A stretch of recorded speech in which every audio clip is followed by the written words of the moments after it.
तो चलिए 10 बजे रात पूरे दिन की बात का सिलसिला शुरू करें। छत्तीसगढ़ की एक बड़ी खबर से शुरू करते हैं। छत्तीसगढ़ भाजपा में सीएम के चेहरे को लेकर अभी से ही पशुपेश की स्थिति है। एक तरफ रमन सिंह ने खुद को इस रेस से बाहर कर दिया है, तो वहीं पूर्व प्रभारी रेणुका सिंह के अनुसार हो सकता है कोई चेहरा प्रोजेक्ट किया जाए। उनका कहना है, कांग्रेस का कहना है कि भाजपा के पास सीएम भूपेश बघेल के टक्कर का कोई नेता ही नहीं है। एक रिपोर्ट आपको दिखाते हैं जो इसी पर आधारित है। छत्तीसगढ़ में चुनाव को अभी 10 महीने का वक्त है, लेकिन अभी से इस बात पर बहस शुरू हो चुकी है कि बीजेपी का सीएम पद का चेहरा कौन होगा। अब सवाल ये उठता है कि आखिर ये सवाल क्यों और कैसे उठ रहा है। इसका जवाब हम आपको बाद में देंगे। पहले छत्तीसगढ़ बीजेपी की पूर्व प्रभारी रेणुका सिंह का ये बयान सुनिए। भारतीय जनता पार्टी का चेहरा कमल है। कमल छाप से हम चुनाव लड़ेगी भारतीय जनता पार्टी। कई जगह हमारे चेहरे होंगे, कई जगह पर चेहरे नहीं होंगे, लेकिन अभी चुनाव दूर है। हो सकता है कि किसी न किसी को प्रोजेक्ट करके चुनाव लड़े। यानी बीजेपी का शीर्ष नेतृत्व चुनाव के पहले छत्तीसगढ़ में किसी को भी सीएम पद का दावेदार नहीं बनाएगी। यानी चुनाव में बीजेपी कमल के निशान और मोदी के चेहरे पर ही चुनाव लड़ने जा रही है। इसका मतलब ये भी है कि पूर्व सीएम डॉक्टर रमन सिंह इस बार बीजेपी का चेहरा नहीं रहने वाले हैं। वैसे भी रमन सिंह खुद को सीएम पद की रेस से बाहर कर चुके हैं। डॉक्टर रमन दावेदार नहीं है और भारतीय जनता पार्टी में कोई दावा करता नहीं। 23 के चुनाव में भारतीय जनता पार्टी कमल निशान और नरेंद्र मोदी का सबसे बड़ा नाम, मोदी जी के नाम से चुनाव हम लोग लड़ते हैं। इसकी चिंता किसी को करना भी नहीं चाहिए। यदि चिंता कर रहा है वो गलत कर रहा है कि मैं मुख्यमंत्री बनूंगा। तो सुना आपने। चलिए अब इस सवाल का जवाब खोजते हैं कि बीजेपी के सीएम पद के दावेदार का सवाल कब और कैसे उठता रहा। कांग्रेस कई महीनों से रमन सिंह पर तंज कसती आ रही है। सीएम भूपेश बघेल समेत कई कांग्रेसी नेता रमन सिंह को दरकिनार किए जाने का दावा करते दिख चुके हैं। आदरणीय मुख्यमंत्री भूपेश बघेल जी के सामने भारतीय जनता पार्टी के पास कोई सक्षम नेतृत्व है ही नहीं। अगर वो आदरणीय मोदी जी के नाम से, प्रधानमंत्री जी के नाम से लड़ना चाहते हैं, इसका मतलब है आने वाले 23 के परिणाम को भी डॉक्टर रमन सिंह जी देख रहे हैं। कुल मिलाकर हालात ये है कि कांग्रेस को एक मुद्दा मिल गया है जिसे वो जमकर कैश भी करेगी। कांग्रेस का दावा है कि बीजेपी के पास सीएम भूपेश के टक्कर का कोई नेता ही नहीं है। रमन सिंह 15 साल सीएम रहे हैं, लेकिन उनका सीएम पद की रेस से बाहर रहने का ऐलान बताता है कि पार्टी में उनके लिहाज से परिस्थितियां अनुकूल नहीं हैं और ये बात कांग्रेस के लिए बेहद फायदे का सौदा है। सबसे बड़ी चुनौती बीजेपी के सामने है कि वो सीएम भूपेश को टक्कर कैसे देगी। इसलिए हम कहने को मजबूर हैं कि सीएम भूपेश को टक्कर और चेहरे का है चक्कर।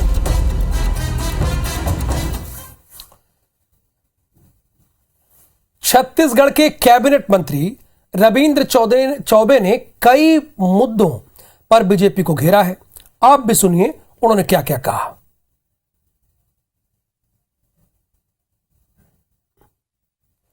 अगर राहुल जी के नाम कोई धमकी भरा पत्र मिलता है तो मैं ऐसा समझता हूं शिवराज सरकार के लिए बड़ी चुनौती है।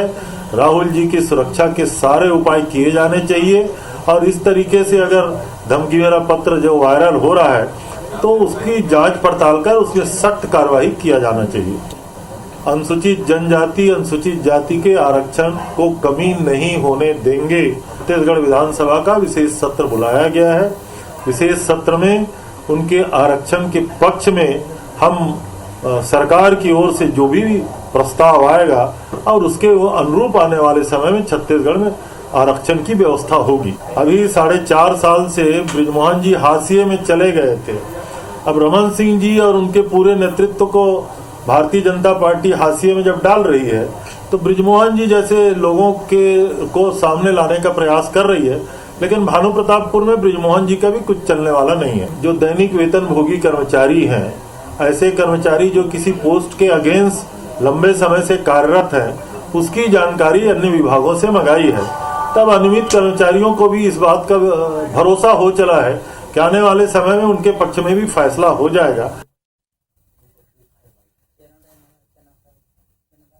रविंद्र चौबे ने यह कहकर माहौल बना दिया कि सीएम पद का सक्षम नेतृत्व वाला कोई है ही नहीं है भारतीय जनता पार्टी में। आगे बढ़ेंगे। मध्य प्रदेश से अगली खबर है। मध्य प्रदेश की पूर्व मुख्यमंत्री उमा भारती गौरेला दौरे पर पहुंची। इस दौरान उन्होंने सीएम भूपेश बघेल के बयान पर तंज कसा। असल में 1 सितंबर 2021 को जब छत्तीसगढ़ के सीएम भूपेश बघेल अमरकंटक दौरे पर थे तो उन्होंने ये कहा था कि अगर अमरकंटक छत्तीसगढ़ में होता तो अच्छा होता, हम ज्यादा अच्छे से विकास कर पाते। सीएम भूपेश के उस बयान पर पलटवार करते हुए उमा भारती ने कहा कि अमरकंटक का जो हिस्सा छत्तीसगढ़ में है पहले उसका विकास कर लें और मॉडल के रूप में उसे पेश करें। धार्मिक नगरी अमरकंटक मध्य प्रदेश और छत्तीसगढ़ की सीमा पर है, ये तो आपको पता ही है। यहां की माई की बगिया, ज्वालेश्वर, राजमेरगढ़, धर्मपानी, दुर्गा धारा, कबीर चबूतरा समेत कई स्थान छत्तीसगढ़ में आते हैं। इसी बात को लेकर उमा भारती ने कहा है कि इनका विकास कीजिए।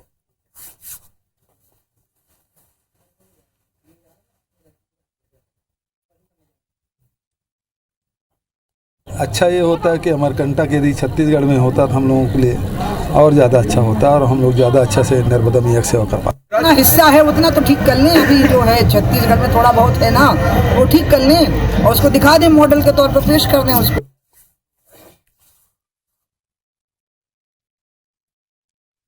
तो दोनों की बात हमने आपको सुनवाई। अब बात करेंगे मध्य प्रदेश में राहुल गांधी की भारत जोड़ो यात्रा की। यात्रा को 23 नवंबर को प्रवेश करना है मध्य प्रदेश में, लेकिन उनकी एंट्री से पहले ही मध्य प्रदेश में सियासी तपिश महसूस की जा सकती है। पहले राहुल गांधी को जान से मारने की धमकी, अब सावरकर वाले बयान पर दिए गए बयान पर माफी मांगने को लेकर दूसरी चिट्ठी से राजनीतिक पारा चढ़ गया है।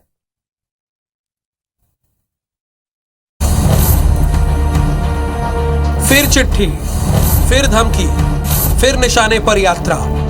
राहुल गांधी की भारत जोड़ो यात्रा अभी मध्य प्रदेश नहीं पहुंची है, लेकिन उसकी धमक से पूरा प्रदेश का माहौल गर्म है। जरा इन दो तस्वीरों पर नजर डालिए। एक दिन पहले इंदौर में राहुल गांधी की यात्रा को बम से उड़ाने की धमकी का मामला शांत भी नहीं हुआ था कि अब ग्वालियर में हिंदू महासभा ने राहुल गांधी को 24 घंटे के भीतर माफी मांगने की चेतावनी दी है। 24 घंटे के अंदर राहुल गांधी जी माफी मांगे, अन्यथा विरोध के लिए तैयार रहें। हिंदू महासभा ने प्रदेश के गृह मंत्री नरोत्तम मिश्रा को पत्र लिखकर राहुल गांधी के खिलाफ आपराधिक प्रकरण दर्ज करने की मांग की है। दरअसल महाराष्ट्र में भारत जोड़ो यात्रा के दौरान राहुल गांधी ने वीर सावरकर को लेकर टिप्पणी की थी, जिसे लेकर हिंदू महासभा आक्रोशित है। इधर इंदौर में धमकी वाला पत्र वायरल होने के बाद सियासत जारी है। कांग्रेस राहुल गांधी की सुरक्षा को लेकर चिंतित है।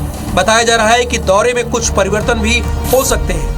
हालांकि प्रदेश के गृह मंत्री का दावा है कि सुरक्षा सरकार की जिम्मेदारी है और कोई परिंदा भी पर नहीं मार सकता।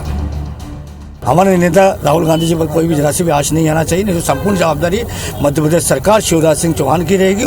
सुरक्षा सरकार की जिम्मेदारी है, कोई परिंदा भी पर नहीं मार सकता। सुरक्षा की दृष्टि से मैं उन्हें विश्वास दिलाना चाहता हूं। कुल मिलाकर राहुल गांधी की भारत जोड़ो यात्रा जल्द महाराष्ट्र से मध्य प्रदेश में एंट्री करेगी। उससे पहले बार बार धमकी वाली चिट्ठी पर सियासी बयानबाजी अपने चरम पर है। कांग्रेस नेता राहुल गांधी की सुरक्षा की चिंता करते हुए बीजेपी को कटघरे में खड़ा कर रहे हैं, तो वहीं बीजेपी विपक्ष के आरोपों को पब्लिसिटी स्टंट करार दे रही है। अब सवाल है कि इन धमकियों के पीछे की मंशा क्या है। सवाल यह भी है कि क्या एमपी में राहुल की यात्रा के अग्निपथ में धमकी वाली चिट्ठियां चुनौती बनेगी। Bureau report, IBC 24। तो यात्रा अभी मध्य प्रदेश में इंटर नहीं हुई, उसके पहले ही बवाल शुरू हो गया है। इधर इंदौर में कथित मजार को मंदिर में बदलने का मामला अब गर्मा गया है। मुस्लिम वर्ग मंदिर को मजार बता रहा है, जबकि हिंदू वर्ग लंबे समय से मंगलनाथ बाबा का मंदिर होना बता रहा है। अब इस पर पूर्व मुख्यमंत्री दिग्विजय सिंह ने ट्वीट करके धर्माचार्यों से एक सवाल पूछा है। उन्होंने लिखा है कि मैं हिंदू धर्म सनातन धर्म के धर्माचार्यों से एक प्रश्न पूछना चाहता हूं, क्या किसी मजार पर मंदिर बनाना शुभ है? ट्वीट होने के बाद राजनीतिक गलियारों में हलचल मची हुई है। एसीपी राजेश रघुवंशी का कहना है कि कलेक्टर कार्यालय से जमीन की जानकारी मांगी गई है, जानकारी आने के बाद पूरे मामले में वैधानिक कार्रवाई की जाएगी। इसके साथ ही दोनों पक्षों ने पुलिस को आवेदन दिया है। पुलिस दोनों पक्षों के बयान लेकर जांच में जुट गई है। यानी दिग्विजय सिंह डायरेक्टली ये कह रहे हैं कि वहां मजारी था और वो धर्माचार्यों से पूछ रहे हैं कि आप ये बताइए कि मजार के ऊपर मंदिर बनाना क्या ठीक है। ध्यान दीजिएगा, ये एक पूर्व मुख्यमंत्री का वक्तव्य है जो उन्होंने ट्वीट के माध्यम से कहा है। आप ट्वीट पढ़ लीजिए, जरा देखिएगा स्क्रीन पर।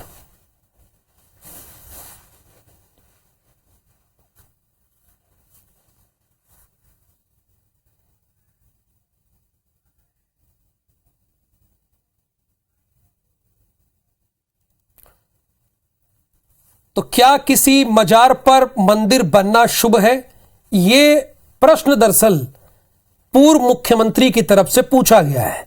असल में दोनों पक्ष, हिंदू पक्ष मंदिर की बात कर रहा है और मुस्लिम पक्ष मजार की बात कर रहा है, लेकिन इन दोनों के बीच पूर्व मुख्यमंत्री कह ये रहे हैं और धर्माचार्यों से पूछ ये रहे हैं, जरा बताइए कि मजार के ऊपर क्या मंदिर बनना सही है?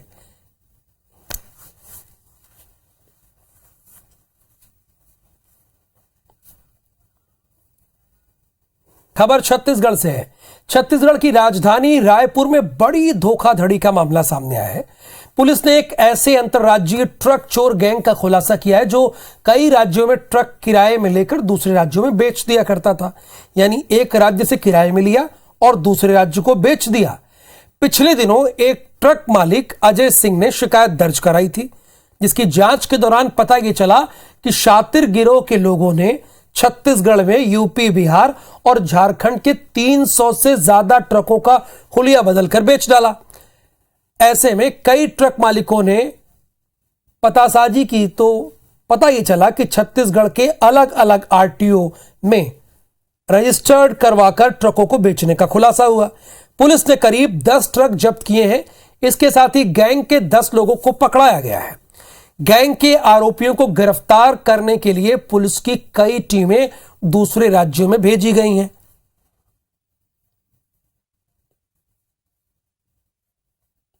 खमतराई में एक प्रार्थी है जो कि यूपी के निवासी हैं। उन्होंने आकर रिपोर्ट दर्ज कराया कि वो अपनी गाड़ी जो है यहाँ छत्तीसगढ़ में किसी व्यक्ति को जो है किराए पर चलाने के लिए दिए हुए थे।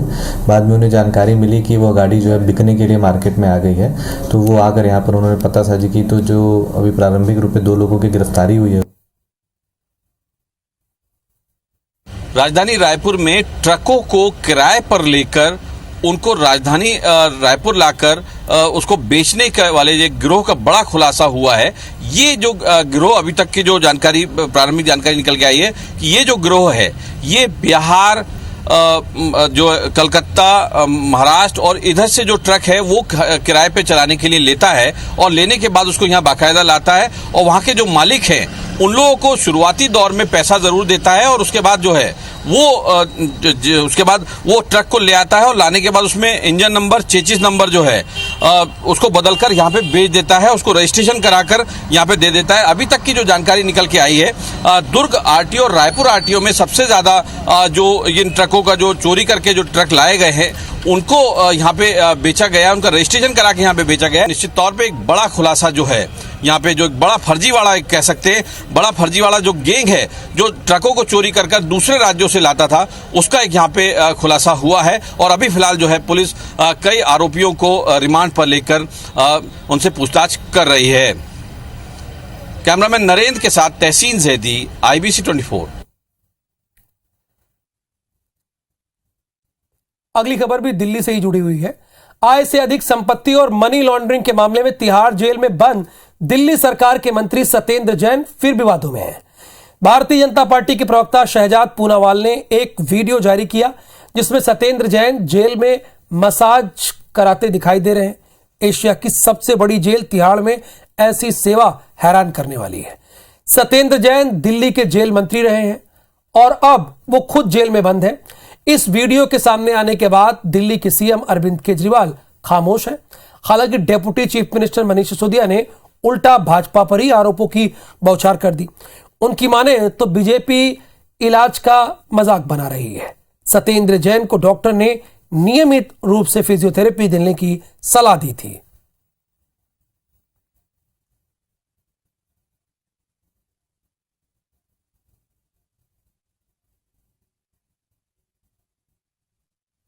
एक तो उस आदमी को आपने गलत तरीके से जेल में डाल रखा है, ऊपर से उसका चोट लगी, उसको डॉक्टर्स ने उसका इलाज किया, उसका ऑपरेशन किया और उसको रेगुलर फिजियोथेरेपी सजेस्ट किया, तो अब उसके इलाज को आप उसका मजाक बना रहे हो, उसको इलाज के वीडियो जारी कर करके, क्योंकि चुनाव हार रहे हो।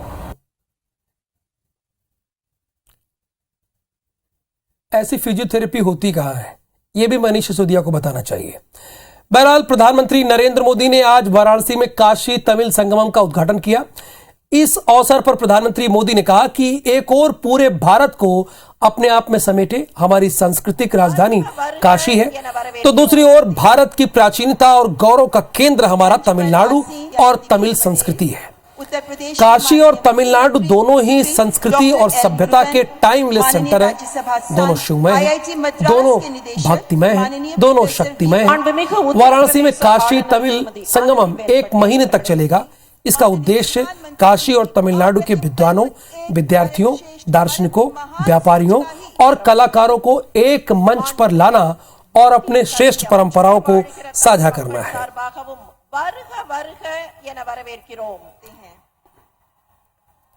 मंच पर काशी में बाबा विश्वनाथ है तो तमिलनाडु में भगवान रामेश्वरम का आशीर्वाद है।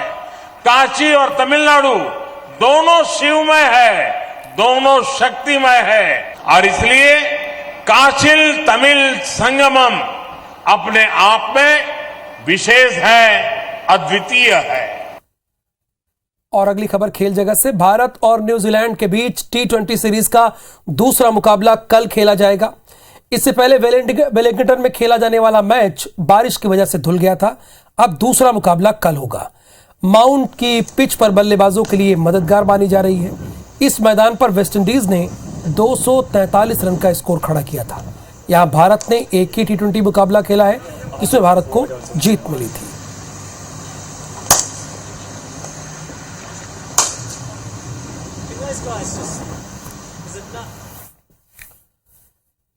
भारतीय वायुसेना का वार्षिक शो एयरफेस्ट 2022 का आयोजन आज नागपुर के वायुसेना नगर में किया गया। इसमें सारंग हेलीकॉप्टरों ने हैरतअंगेज करतब दिखाए। इसके साथ ही सूर्य किरण एरोबैटिक टीम ने भी आसमान में रोमांचक प्रदर्शन किया। इसकी तस्वीरें आपकी स्क्रीन पर है।